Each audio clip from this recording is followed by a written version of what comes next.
여기서 몰래 보는 것보단 구독을 누르고 편히 보시오. 좋아요, 알람, 댓글까지 해준다면 고맙겠소. 아직도 구독 안 누르다니 빨리 누르시오. 몽룡천마 제17막 상처 입은 늑대, 다친 귀문, 허공을 가르는 것은 비명이 아니라 비릿한 금소금 섞인 숨소리였다. 태화검존이 남긴 심검의 잔상이 여전히 대기를 짓누르고 있는 숲의 끝자락에서 독고행은 자신의 무너져 내리는 육신을 한 걸음씩 억지로 밀어내고 있었다. 발을 내디딜 때마다 부러진 늑골이 폐부를 찌르고 들어왔으나 그 고통조차 무형의 감옥 속에서 느꼈던 그 막막한 절망감에 비할 바는 아니었다. 천마지공 천유성이 아니었다면 이미 영혼마저 그 투명한 검의 궤적 속에 영원히 박제되었을 터였으나 지금의 독고행에게 남은 것은 오직 살아남아 다음을 기약해야 한다는 본능적인 집착뿐이었다. 등 뒤에서 느껴지는 백호의 호흡 역시 불규칙한 파동을 그리며 숲의 어둠을 헤집고 있었다. 적혈도를 쥔 그의 손목은 미세하게 떨리고 있었고 도신에서는 주인으로부터 흘러나온 선혈이 검게 타들어가며 기괴한 연기를 내뿜고 있었다. 검존의 일격은 육체만을 파괴한 것이 아니라 그들이 쌓아온 무의 자존심을 송두리째 흔들어 놓았으며 백호는 지금 자신의 손에 들린 도가 과연 누구를 향하고 있는지조차 혼동하는 듯한 기색이었다. 숲의 나무들이 그들의 도주를 비웃듯 그림자를 길게 늘어뜨리며 앞길을 가로막았으나 독고행은 오직 단전 깊숙이 박힌 한 줄기 노을빛 자아신공의 잔재를 등불 삼아 어둠 속으로 몸을 던졌다. 마침내 인적조차 닿지 않는 거대한 암벽 아래 짐승의 굴처럼 입을 벌린 천연동굴에 도착했을 때 독고행의 의식은 이미 반쯤 소멸해가고 있었다. 그는 바닥에 쓰러지듯 자리를 잡으면서도 본능적으로 외부의 기척을 지우는 기밀함을 잃지 않았다. 그러나 안심할 수 있는 공간에 발을 들이는 순간 억눌려 있던 내부의 전쟁이 시작되었다. 자아신공의 정순한 기운은 주인의 무너진 근맥을 보수하려 애쓰고 있었으나 그 이면에서 요동치는 혈육마공의 흉폭함은 오히려 상처난 틈새로 독을 퍼뜨리며 단전을 장악하려 날뛰고 있었다. 독고행의 의식 너머에서는 과거 그가 처절하게 긁어모았던 때다름의 파편들이 하나둘 부상하기 시작했다. 자아신공의 하동하동이 가르치는 흐름의 수능과 혈육마공이 강요하는 파괴적인 갈증은 결코 양립할 수 없는 극점이었으나 그는 지금 그 양극의 에너지를 공진이라는 기괴한 진동 속으로 밀어넣고 있었다. 뼈가 깎여 나가는 고통은 단순한 수사가 아니었다. 역체 변환술의 변칙적인 기맥 이동이 자아의 노을빛을 강제로 뒤틀어 마공의 핏빛 소용돌이 속으로 처박을 때마다 그의 전신에서는 미세한 골편이 부딪히는 소리가 동굴의 정막을 깨뜨리며 울려 퍼졌다. 그것은 무너진 전신을 다시 세우기 위한 가혹한 설계도였으며 독고행은 자신의 의식주를 놓지 않기 위해 혀끝을 깨물며 그 지옥 같은 순간을 이어갔다. 그는 자신의 의식을 마치 예리한 칼날처럼 사용하여 파열된 근막 사이사이에 박힌 검존의 무형검 기운을 긁어내었고 자아신공으로 상처를 감싸 재생의 기운을 불어넣었다. 심검의 잔재는 뼛속 깊은 곳에 마치 차가운 얼음 조각처럼 박혀 있었고 그것이 녹아내릴 때마다 독고행은 영혼이 얼어붙는 듯한 오한과 함께 단전이 뒤집히는 역천의 고통을 감내해야 했다. 하지만 그는 이 고통을 피하지 않고 오히려 역체 변환술의 기맥 이동을 더욱 가속화하여 차가운 심검의 기운을 자신의 뜨거운 혈육마공으로 감싸 안아 강제로 융화시켰다. 자아신공의 기운을 단순히 방어에 사용하는 것이 아니라 혈육마공의 실시한 파괴력을 감싸 안는 그릇으로 변화시키는 찰나의 운용. 그는 자신의 기혈을 스스로 파괴하고 재구성하는 역체 변환술의 그 길을 통해 두 기운이 충돌하는 지점에서 발생하는 폭발적인 반동을 오히려 자신의 근맥을 강화하고 복구하는 망치질로 사용하기 시작했다. 비틀리던 혈관이 점차 안정을 찾으며 가라앉고 타오르던 핏빛 기운이 노을의 잔상 속으로 스며들어 기묘한 자줏빛 기류를 형성하는 순간 독고행의 단전은 이전과는 비교할 수 없는 밀도의 내력을 품게 되었다. 한편 동굴 벽에 기대앉은 백호의 입술에서 흘러나온 것은 대화라기보다는 넋두리에 가까운 중얼거림이었다. 배웠는데 없었어. 아무것도 그저 허공에 날리는 매화꽃이었는데 내 돈은 매화꽃에 부서져 가고 있었다. 그는 무릎 위에 올린 적혈도를 핏발선 눈으로 내려다보았다. 치열한 사투 속에서 결코 굴복하지 않겠다. 다짐했던 적혈도의 야성은 주인의 심약해진 틈을 타 오히려 그의 생명력을 거세게 빨아들이며 붉은 광망을 번뜩였다. 백호는 적혈도의 도신에 새겨진 미세한 균열들이 자신의 선혈을 빨아들이며 붉게 달아오르는 것을 보며 이것이 단순한 기병이 아니라 자신의 무력함을 비추는 거울임을 깨달았다. 태화검존의 심검에 자신의 의지가 꺾였던 그 굴욕적인 순간의 기억은 오히려 그에게 강함이라는 고정관념을 무너뜨리는 기폭제가 되었다. 백호는 적혈도가 요구하는 갈증의 파동에 자신의 호흡을 맞추기 시작했다.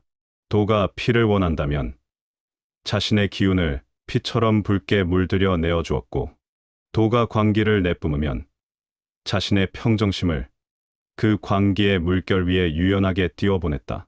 피를 원한다면 내어주마. 하지만 그 피가 헛되이 흐르게 하지는 않겠다.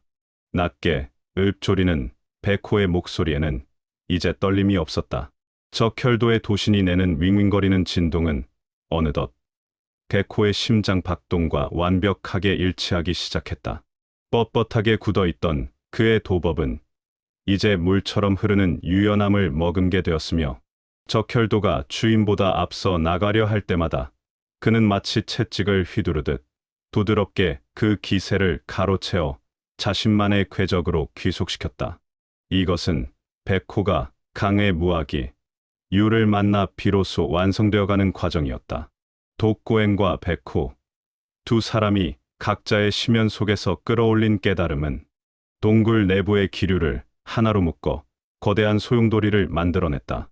상처 입은 늑대들의 신음은 어느덧 고요한 명상의 파동으로 바뀌어 있었고 무너졌던 뼈와 근맥은 이전보다 더욱 단단하고 질긴 유연함을 갖추며 재생되었다.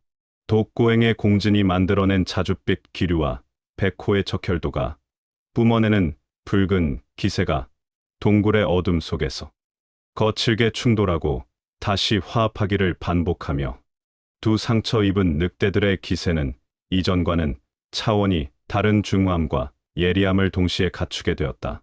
태화검존의 심검에 패한 신마의 끝자락에서 그들은 비로소 자신들을 옥죄던 심연의 찌꺼기를 완전히 털어내고 다시는 꺾이지 않을 강철 같은 심장과 유연한 칼날을 손에 쥐게 된 것이었다. 그것은 조천익의 음모와 무림맹의 위선이 가득한 황도를 향해 다시 한번 발을 내디딜 수 있는 가장 처절하면서도 완벽한 회복의 증거였다. 10여일쯤 지났을 터였다. 동굴 내부를 가득 채웠던 자줏빛 안개가 서서히 걷히고 차가운 벽면에 서린 습기가 얼어붙을 무렵 독고행은 비로소 감았던 눈을 뜨며 자신의 전신을 관통하는 생소한 고동을 느꼈다. 열흘이라는 시간은 부서진 근고를 붙이는 것 이상의 의미를 지니고 있었으며 태화검존이 남긴 그 투명하고도 절대적인 심검의 궤적은 역설적이게도 독고행의 내면에서 자아신공과 혈육마공을 완벽하진 않지만 하나로 묶는 가장 날카로운 바늘이 되어 있었다. 이 과정에서 역체 변환술의 기열 변환을 응용하여 상충하는 서로 다른 기운을 어느 정도 해소하는 방법까지. 숙련한 그는 자리에서 일어나 천천히 팔을 뻗어보았고 예전처럼 기열이 뒤틀리는 비명 대신 노을빛 전기가 혈령의 파동을 부드럽게 감싸 안으며 손끝까지 막힘없이 흘러가는 것을 확인했다. 그것은 단순히 상처가 아문 수준이 아니라 태화검존의 심검의 경지를 목도하며 깨달았던 허이유하의 이치가 그의 단전 속에 하나의 질서로 자리 잡았음을 의미하는 것이었다. 백호 역시 동굴 한편에서 적혈도를 고쳐주며 일어섰는데 그의 주위를 감도는 기세는 이전의 흉폭한 살기 대신 심연의 연못처럼 깊고 고요한 침묵을 머금고 있었다. 적혈도의 도시는 더 이상 주인의 피를 갈구하며 울부짖지 않았고 오히려 백호의 호흡에 맞춰 은은한 붉은 광망을 내뿜으며 그의 팔 일부가 된 듯 유연하게 순응하고 있었다. 백호는 돌을 천천히 허공에 그어보며 덤존의 심검이 자신의 의지를 꺾었던 그 찰나의 순간을 복기했다. 강함으로만 맞서려 했던 자신의 무악이 얼마나 허망하게 무너졌는지를 깨달은 그는 이제 적혈도의 흉성을 자신의 유연한 기맥 속에 녹여내어 뵐 수 없는 것을 베어내는 법을 본능적으로 체득해가고 있었다. 두 사람의 시선이 허공에서 부딪히는 순간 누가 먼저랄 것도 없이 거대한 기압의 차이가 동굴 내부의 정막을 찢어발겼다. 그것은 살기가 아니라 서로의 회복을 확인하고 새롭게 얻은 무학적 성취를 증명하기 위한 무언의 합이었으며 독고행의 발끝에서 시작된 자줏빛 공진의 파동이 동굴 바닥을 타고 백호의 발치로 쇄도했다. 백호는 당황하지 않고 적혈도를 비스듬히 눕혀 그 파동을 받아냈는데 이전처럼 정면으로 부딪혀 깨뜨리는 것이 아니라 낯이 흐르는 물이 바위를 감싸 안듯 그 육중한 진동을 도신을 타고 흘려보내며 비편의 암벽으로 전이시켰다. 夸광하는 굉음과 함께 동굴 벽이 무너져 내렸으나 백호의 신용은 단 한 치의 흔들림도 없이 독고행의 정면을 향해 쏘아져 나갔다.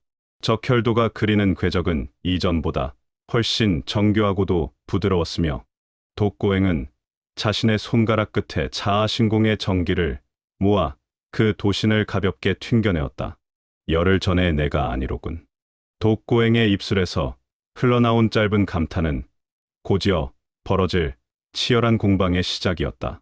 그는 자아혈영공을 극성으로 운용하여 자신의 타격 지점을 수시로 변화시켰고 백호는 적혈도의 흉성을 유연한 도법의 흐름 속에 가두어 독고행의 변칙적인 공격을 낱낱이 걷어내었다. 두 사람의 내공이 충돌할 때마다 동굴 내부에는 자줏빛 불꽃과 붉은 섬광이 교차하며 기괴한 잔상을 남겼으며 이는 그들이 태화검존이라는 거대한 벽을 넘기 위해 각자의 심연에서 길어 올린 깨달음의 실체적 증거였다. 독고행은 백호의 도가 자신의 어깨를 스치고 지나가는 찰나 자아신공과 혈용마공을 응용한 공진을 극대화하여 상대의 기운을 역으로 이용하는 묘리를 선보였다. 태화검존의 심검이 보여준 형체 없는 위압을 자신의 내공 운용에 대입하자 그의 손짓 하나하나가 대기의 흐름을 장악하며 백호의 움직임을 제약하기 시작했다. 백호 또한 이에 질세라 적혈도의 고동을 자신의 심장 박동과 일치시키며 도신에서 뿜어져 나오는 붉은 안개를 방패 삼아 독고행의 무형의 압박을 정면으로 돌파해 나갔다. 한참 동안 이어진 치열한 문답 끝에 두 사람은 서로의 목전에서 공세를 멈추었다. 독고행의 손가락은 백호의 미간한 치 앞에서 멈춰 서 있었고 백호의 적혈도는 독고행의 심장 부근을 서늘하게 겨누고 있었다. 비록 갑자기 이뤄진 대련이었으나 두 사람의 이마에는 송골송골 땀방울이 맺혀 있었고 동굴 내부의 공기는 그들이 내뿜은 열기로 인해 뜨겁게 달아올라 있었다. 그것은 태화검존의 그늘에서 벗어나 비로소 자신들만의 무학을 완성해갈 수 있다는 믿음과 확신이었으며 동시에 앞으로 마주할 알 수 없는 일들과 10만 대산의 험로를 헤쳐 나갈 수 있는 가장 확실한 생존의 증표였다. 이제는 살살 움직여 봐야 되지 않겠냐? 백호가 적혈도를 거두며 나직하게 읊조리자 독고행 역시 손끝에 머물던 자줏빛 기운을 거두어 단전으로 되돌렸다. 그들의 눈빛에는 이전의 처절한 생존 본능을 넘어 각자가 추구하는 무학의 근원을 향한 결연한 의지가 서려 있었다. 지금은 비록 몇 구절밖에 안 되는 자아신공 요결이지만 화산의 완전한 자아신공의 요결을 통해 조화를 이루려는 독고행과 마교본산을 찾아가 자신의 성장과 강함을 증명하려는 백호의 생각은 서로 달랐으나 지금 이 순간만큼은 서로의 성장을 확인한 동료로서의 신뢰가 그 갈등의 자리를 대신하고 있었다. 풍문의 무덤, 변질된 정파의 모습, 동굴을 나선 지 사흘 만에 마주한 세상은 열흘 전보다 훨씬 더 기괴한 정적에 잠겨 있었다. 독고행과 백호는 역체 변환술로 골격의 마디마디를 미세하게 뒤틀어 범상한 낭인의 풍모로 자신을 감췄으나 그의 감각은 오히려 날카롭게 벼려져 대기 중에 떠도는 미세한 진동조차 놓치지 않았다. 백호 역시 평소에 거친 기세를 갈무리한 채 그의 뒤를 따랐는데 그의 등에는 평소에 붉은 천으로 감싼 적혈도가 빛조차 삼켜버릴 듯한 두꺼운 검은 천으로 겹겹이 묶인 적혈도로 매달려 있었다. 도신에서 뿜어져 나오는 비릿한 혈연과 기이한 박동을 억누르기 위해 백호는 자신의 내력을 소모하며 천의 틈새마다 미세한 봉인의 기운을 불어넣었으며 그로 인해 적혈도는 마치 생명력을 잃은 무거운 쇳덩이처럼 침묵하고 있었다.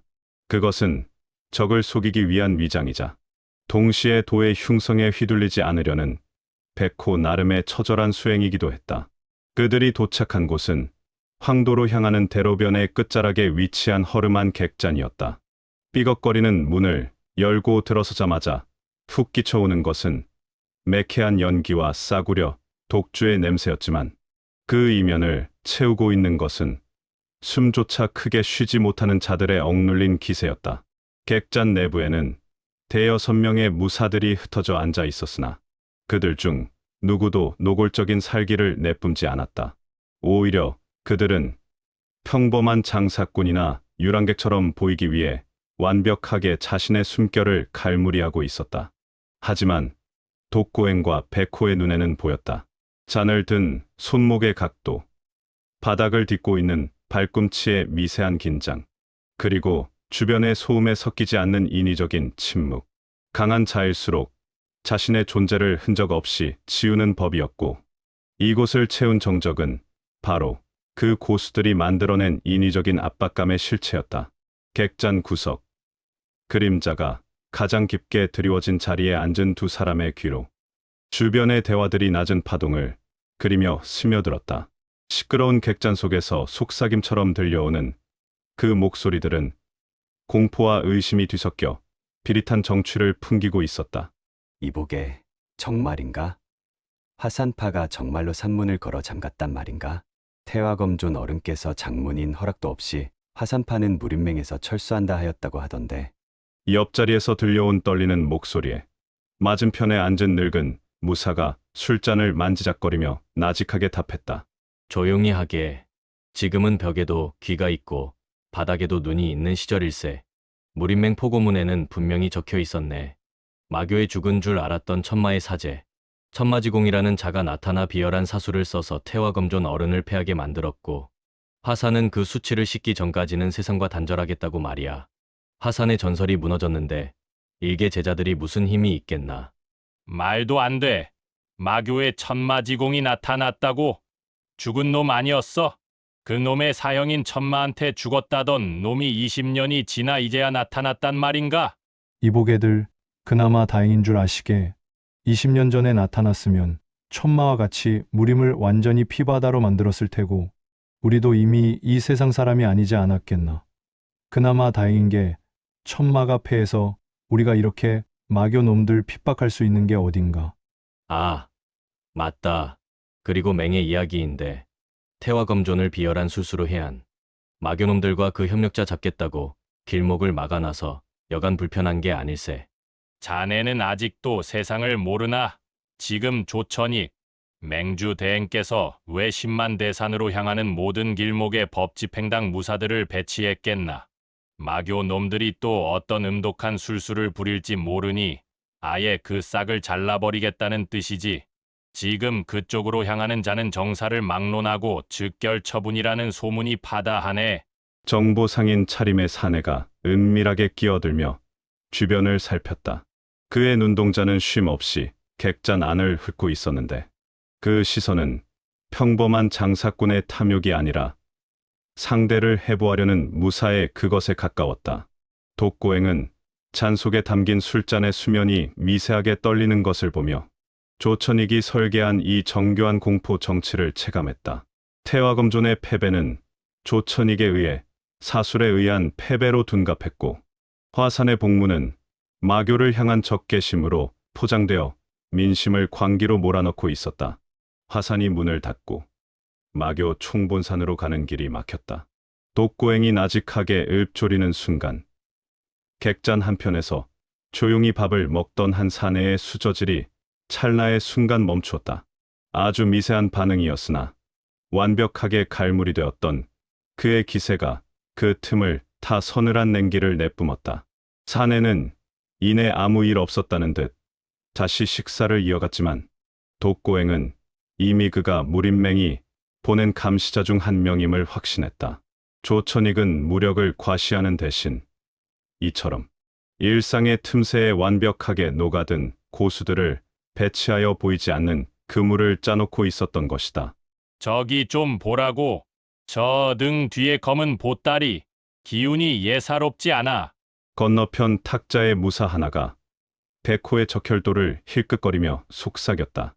백호는 대답 대신 술잔을 입으로 가져갔으나 검은 천 아래서 느껴지는 적혈도의 미세한 진동은 그의 팔 근육을 팽팽하게 긴장시키고 있었다. 흉성을 억누르는 기운에 백호의 미간에 깊은 주름을 만들었으나 그는 자신의 기세를 끝까지 낮추며 침묵을 유지했다. 조천익은 우리나 천마지공 천유성이 갈 곳을 미리 점한 것 같다. 10만 대산으로 향할 것을 알고 그곳을 사지로 만들려는 속셈이군. 독고행의 말에 백호가 비릿한 미소를 지으며 답했다. 사지라, 우리에게 어울리는 사냥터 같지 않냐? 그러면 우리는 그냥 당당하게 진짜 지옥을 열어주면 되겠네. 농담처럼 말하는 백호를 보며 독고행은 대답 대신 자리에서 일어났다. 객잔 안을 메운 것은 비명이 아니라 자신의 힘을 숨긴 자들이 내뱉는 무거운 숨소리와 조작된 정보들 뿐이었다. 갈무리가 완벽할수록 그 안의 진실은 더욱 잔혹하게 타오르는 법이었다. 조천익이 만든 이 정교한 정적을 찢어발길 수 있는 것은 이제 그가 봉쇄라는 이름으로 가둬두려 하는 10만 대산의 그 핏빛 지옥이었다. 사도의 거울, 지옥의 재현, 객잔을 벗어나 항도의 서늘한 기운이 10만 대산의 습한 기류와 충돌하는 경계에 들어서자 대기는 가공할 만한 악취로 뒤덮였다. 그것은 시신이 썩어가는 냄새가 아니라 정이라는 명분 아래 자행되는 노골적인 수탈이 만들어낸 인간의 비굴한 악취였다. 대로변을 가로질러 세워진 무림맹의 임시, 초소에는 집법당의 인장을 가슴에 새긴 무사들이 즐비했으나 그들의 시선은 세작을 쫓는 예리함 대신 티난민들의 보따리를 뒤지는 탐욕으로 번들거리고 있었다. 마교의 세작을 숨겨주는 자는 그 자리에서 참한다. 짐을 전부 풀고 무릎을 꿇어라. 무림맹 무사의 고함이 채 끝나기도 전에 낡은 수레를 끌던 노인이 바닥으로 내팽개쳐졌다. 수레 안에 담겨있던 며칠 분의 마른 식량과 뗏물 절은 옷가지들이 흙먼지 속으로 쏟아졌으나 무사들은 발로 그것들을 짓밟으며 은자 주머니를 찾아 헤맸다. 겁에 질린 아이의 울음소리가 공기를 찢었지만 주변의 정파 무사 중 누구도 그 비극을 제지하지 않았다. 오히려 그들은 태화검존의 패배를 핑계 삼아 전시 공조금이라는 명목으로 민초들의 마지막 남은 숨통을 조이고 있었다. 독고행은 삿갓을 깊게 눌러쓴 채 그 광경을 묵묵히 응시했다. 가슴 속 단전에서 자아혈영공의 기운이 미세하게 요동쳤는데 이는 둔노라기보다 어렸을 적 보았던 그 역겨운 정경에 대한 기시감 때문이었다. 당시에도 정의를 부르짖던 자들은 가장 먼저 힘없는 이들의 고열을 빨았고 말하는 이름의 괴물을 만들어 자신들의 탐욕을 정당화했다.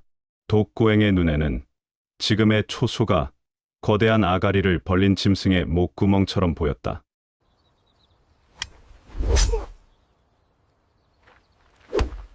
빨리 구독하세요. 초소 너머 무림맹의 그림자가 닿지 않는 음습한 숲길에는 정파의 무사들과 기괴한 동거를 이어가는 사파의 무리들이 웅크리고 있었다. 그들은 무림맹으로부터 은자를 받고 정파가 차마 대놓고 하지 못하는 더러운 뒷수습을 맡은 짐승들이었다. 가슴에 맹의 인장을 달지는 않았으나 그들의 허리춤에는 무림맹에서 지급한 통행패가 버젓이 매달려 있었다. 사파 무리들은 초소에서 걸러진 돈이 되지 않는 자들이나 입을 막아야 할 자들을 숲 안쪽으로 끌고 가 가차없이 도신을 휘둘렀다. 어차피 죽을 목숨들인데 우리라도 챙겨야 하지 않겠나? 안 그런가, 대엽? 사파의 우두머리로 보이는 흉측한 상처의 사내가 초소의 무림맹, 집법당 무사에게 비릿한 웃음을 건네며 은자 주머니를 던졌다. 무사는 그것을 자연스럽게 품에 넣으며 못 본 채 고개를 돌렸다. 정파는 명분을 챙기고 사파는 실리를 챙기는 완벽한 악의 공주였다. 그들에게 무림의 질서나 정사의 구분은 이미 사라진 지 오래였으며 오직 조천익이 던져주는 권력의 부스러기를 향한 맹목적인 충성만이 남아있었다. 백호의 등 뒤에서 검은 천으로 묶인 적혈도가 기이한 공명을 일으키며 백호의 어깨를 떨게 했다. 흉성을 억누르는 백호의 미간이 일그러졌으나 그는 독고행의 기세를 살피며 억지로 발걸음을 옮겼다. 그때 숲길 옆 도랑에서 처참하게 난도질 당한 시신 몇 구가 눈에 들어왔다. 그들은 마교의 하급 무사들이 걸치는 흑의를 걸치고 있었는데 시신의 상태는 정파의 검술이 아닌 사파의 잔인한 도법과 동료들에게 배신당한 흔적으로 가득했다. 돈이 되지 않는 동료를 버리고 약해진 형제를 제물로 바쳐 목숨을 구걸하는 마교의 밑바닥. 독고행은 그 시신들 속에서 어린 시절의 자신을 보았다. 정파에게 쫓기고 마교인에게 배신당하며 마의 안에서조차 소모품으로 쓰이다 버려지는 순환의 고리. 독고행은 순간 천마지공 천유성의 전음이 단순한 호출이 아니었음을 알았다. 그것은 이 썩어 빠진 순환의 고리가 시작된 그 근원, 10만 대산의 심연으로 돌아와 이 모든 지옥도를 끝내라는 듯한 뜻이 아니었나 하는 생각을 독고행은 깨달았다. 변한 것이 없군. 15년 전이나 지금이나 독고행의 입술에서 새어나온 말은 차가운 냉기를 머금고 있었다. 그는 자신을 가로막으려던 사파 무사의 어깨를 스쳐 지나갔는데 그가 지나간 자리의 공기는 자아혈연공의 서늘한 압력으로 인해 순식간에 얼어붙었다. 사내들은 영문도 모른 채 숨이 턱 막히는 공포에 질려 길을 터주었고 독고행과 백호는 그 지옥 같은 초소를 통과해 어둠이 짙게 깔린 10만 대산의 입구로 발을 내디뎠다. 뒤편에서는 여전히 비명과 비릿한 웃음소리가 뒤섞여 들려왔으나 독고행은 단 한 번도 뒤를 돌아보지 않았다. 이제 그에게 남은 것은 오직 하나. 이 위선의 정점을 찍고 있는 조천익의 목과 그 모든 악의 씨앗이 배양된 10만 대산의 심연뿐이었다. 만인총의 안개와 철사련의 비릿한 웃음, 10만 대산의 초입을 지나 산맥의 주맥이 뻗어나가는 깊은 골짜기, 일명 만인총이라 불리는 구역에 접어들자 대기는 가공할 만한 습기와 피비린내를 동시에 뱉어내기 시작했다. 20년 전 마교의 본산 앞까지 정파의 칼날에 흘린 수많은 피가 땅에 스며들어 채 마르지 않은 듯 발을 내딛는 흙바닥은 질척였고 그 위로는 시퍼런 안개가 뱀의 혓바닥처럼 넘실거리고 있었다. 독고행의 감각은 이곳이 단순한 숲이 아니라 거대한 무덤 그 자체임을 본능적으로 직구했다. 정적을 찢고 들려온 것은 금속이 부딪히는 날카로운 소음과 인간의 비명이 뒤섞인 불협화음이었다. 안개 너머로 보이기 시작한 광경은 그야말로 생지옥의 한복판이었다. 정파와 계약한 사도의 청소부를 자처하는 사파 무리, 철사련의 무사 수십 명이 마교의 무리들을 죽음이라는 벼랑 끝으로 몰아넣고 있었다. 그들의 가슴에는 뱀이 칼을 감고 있는 기괴한 문양이 새겨져 있었으며 손에 든 병장기에는 이미 검붉은 선혈이 뚝뚝 떨어지고 있었다. 보라고! 이놈들은 마교인이라는 놈들이 숨소리 하나 제대로 못 내고 죽어가는군. 이복에 저 늙은 놈의 팔다리를 먼저 자르는 쪽에 인자 한 양 걸지. 철사련 무사들의 비릿한 웃음소리가 골짜기를 가득 메웠다. 그들의 앞에는 남루한 흑의를 걸친 대여섯 명의 하급 마교인들이 서로의 몸을 의지한 채 떨고 있었다. 그들 중에는 무공이라고는 기초적인 신법조차 익히지 못한 어린아이들과 기맥이 다 말라버린 노인들뿐이었다. 마교라는 거대한 그늘 아래서 이름 없는 도구로 쓰이다 버려진 자들. 그들에게 남은 것은 이제 사파의 수렵 대상이 되어 비참한 말로를 맞는 것뿐이었다. 그때 안개를 가르며 거구의 사내 하나가 천천히 앞으로 걸어 나왔다. 어깨에는 자신의 몸집만큼이나 거대한 규면이 조각된 대도가 들려 있었고 사내의 눈에는 인간을 사냥감으로만 보는 포식자의 잔혹함이 서려 있었다.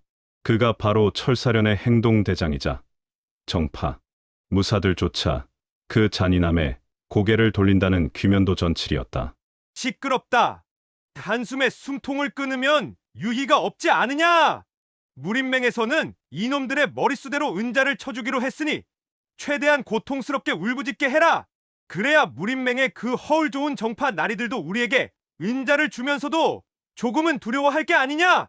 전칠이 대도를 바닥에 긁으며 다가오자 가급 마교인들 중 한 노인이 피를 토하며 소리쳤다. 이 악마 같은 놈들! 정파에게 노릇을 하며 무공도 모르는 아이들까지 사냥하다니 하늘이 두렵지도 않으냐? 하늘? 이 10만 대산의 하늘이 어디 있더냐? 오직 강한 자의 칼날과 죽은 자의 시신만이 있을 뿐이지. 전칠의 귀면도가 허공을 가르며 노인의 어깨를 향해 떨어지려던 찰나 짙은 안개 속에서 자수정 같은 광망이 번뜩였다. 그것은 단순한 빛이 아니라 공간 자체를 얼려버릴 듯한 절대적인 압박이었다. 전칠의 대도는 노인의 살갗에 닿기도 전에 보이지 않는 벽에 가로막힌 듯 허공에서 멈춰섰고 전칠의 안색은 순식간에 창백하게 질려갔다. 누구냐? 전칠이 비명을 지르듯 외치며 뒤를 돌아보았다. 안개 속에서 천천히 걸어 나오는 두 개의 그림자.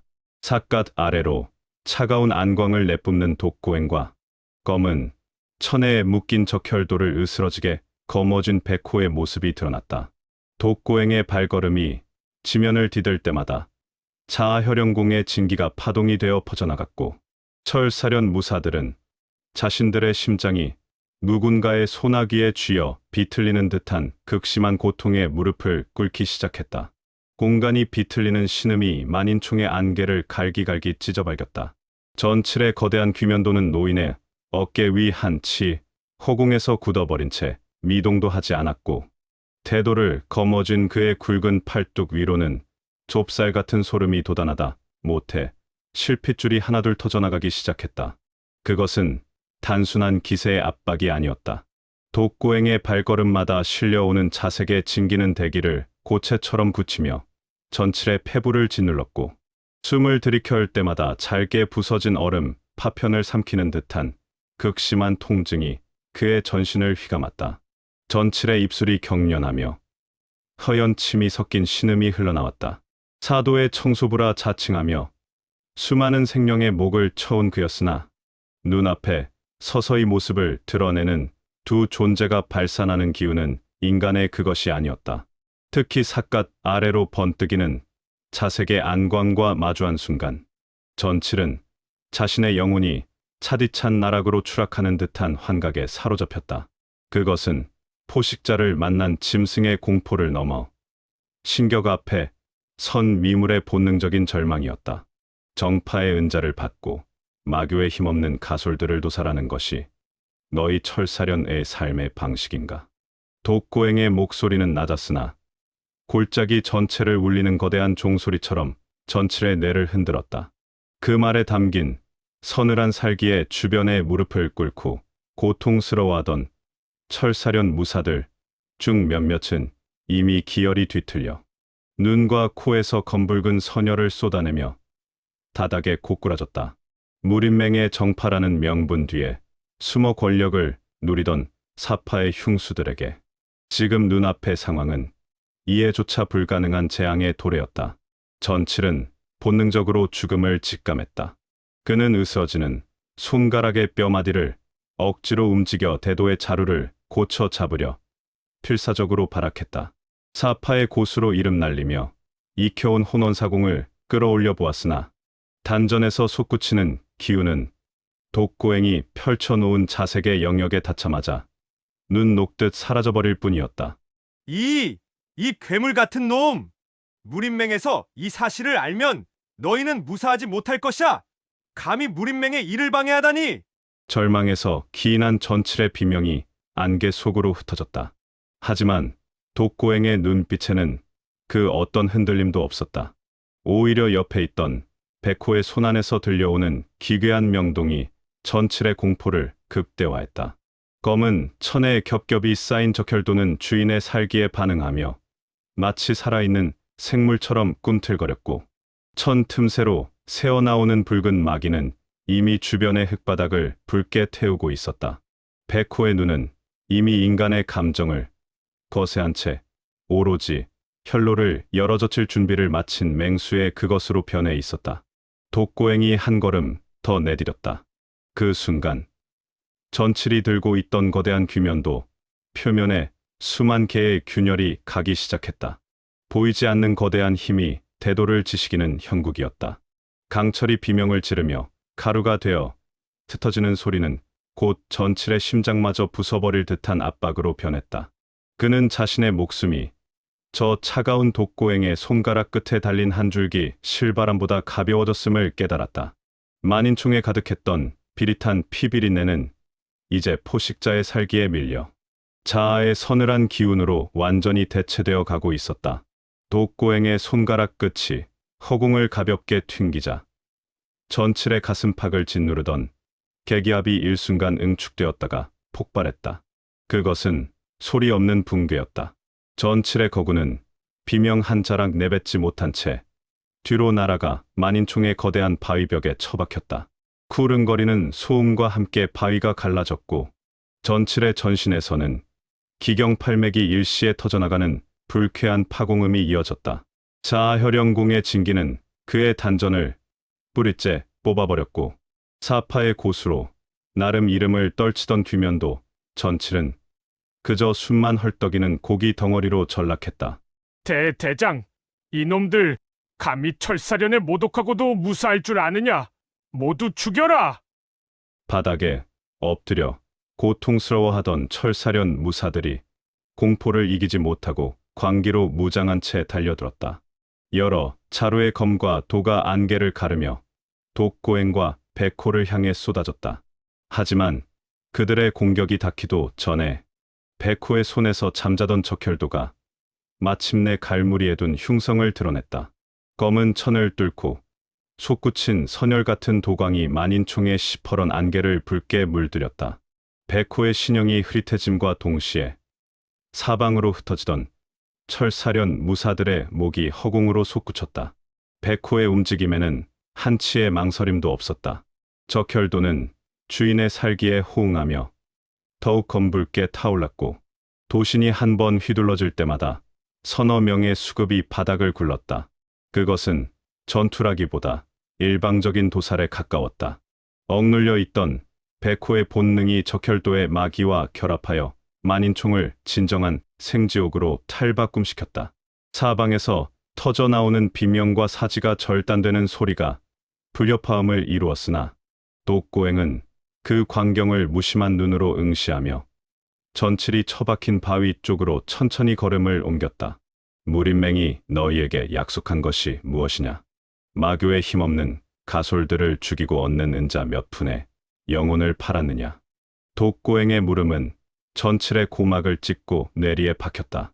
피를 토하며 경련하던 전칠은 공포에 질린 눈으로 독고행을 올려다보았다. 그는 이미 제정신이 아니었다. 눈앞에 사내가 펼치는 무의는 전설 속의 마두나 정파의 고강한 장문인처럼 범접할 수 없는 경지의 것이었다. 전칠은 떨리는 손으로 자신의 품 안을 뒤적이며 무언가를 꺼내려 했다. 그것은 무림맹의 인장이 찍힌 한 장의 밀지와 묵직한 은자 주머니였다. 살려주게. 우리는 그저 시키는 대로 했을 뿐이네. 무림맹에서 말하기를 마그의 씨를 말려야 무림의 평화가 온다고. 그래야 정파의 위상이 바로 선다고 했소. 전칠의 손에서 떨어진 밀지에는 무림맹의 직인이 선명하게 박혀 있었다. 내용은 더욱 참혹했다. 10만 대산 일대에 숨어든 마교의 가솔들을 사파, 무리를 이용해 소탕하고 그 공적을 정파의 것으로 위장하여 민심을 얻으려는 추악한 계책이 상세히 적혀 있었다. 독고행의 눈이 자색으로 깊게 가라앉았다. 정과 사의 구분이 모호해진 지 오래라 하나. 정파의 수뇌부가 사파의 흉수들을 고용해 노인과 아이들을 학살하는 현실은 멸망한 마교의 잔인함보다 더 역겨운 것이었다. 그 사이 백호는 철사련 무사들을 완전히 괴멸시켰다. 붉게 달아오른 적혈도를 다시 검은 천으로 감싸 쥐는 백호의 전신은 귀기가 넘실거렸다. 그는 가볍게 한숨을 몰아쉬며 독고행의 곁으로 다가왔다. 그의 눈에는 여전히 갈무리 되지 못한 살기가 일렁였으나 가벼운 호흡으로 아무 일도 없던 것처럼 차분히 가라앉혔다. 안개 너머에서 떨고 있던 하급 마교인들과 아이들이 조심스럽게 고개를 들었다. 그들에게 이 두 사람은 지옥에서 나타난 귀신이자 동시에 자신들을 구원한 유일한 신이었다. 이 은자들은 너희의 몫이다. 이곳을 떠나서 마교나 정파의 눈을 피해 달아나 조용히 숨어 지내시오. 독고행은 전칠의 품에서 빼앗은 은자 주머니를 노인에게 던져주었다. 노인은 눈물을 흘리며 대지의 머리를 조아렸고 어린아이들은 독고행의 삿갓 아래 비치는 서늘한 옆모습을 경외 어린 눈으로 바라보았다. 독고행은 그들의 감사를 뒤로한 채 전칠의 숨통을 완전히 끊어버렸다. 더 이상 인간으로서 살 가치가 없는 존재에 대한 마지막 잡이었다. 한편 그 시각 황도의 단우는 이부상서의 자금을 만들기 위해 비밀스럽게 이름 없는 사파무리를 이용해 병력례를 제작하고 유통할 수 있는 구조를 만들기 위해 황도에서 멀리 떨어진 농림 쪽으로 방향을 정하고 준비하고 있었다.